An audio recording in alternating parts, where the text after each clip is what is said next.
মধু সংগ্রহ করার জন্য মোয়াল রেডি হচ্ছে তার সামগ্রী নিয়ে। ওই যে বড় ভাই উপরে উঠে গেছে, এখন মধু আহরণ করবে। ওই যে সে নেট পরে নিচ্ছে।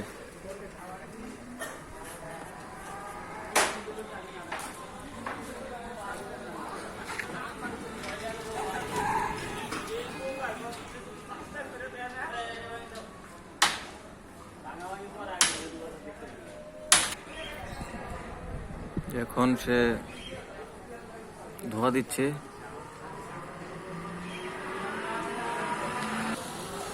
ওই যে ভিতরে দেখা যাচ্ছে মৌচাক,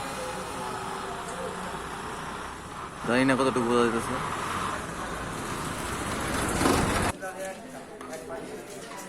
দেখা যাচ্ছে মৌমাছি ওরা শুরু করে দিয়েছে।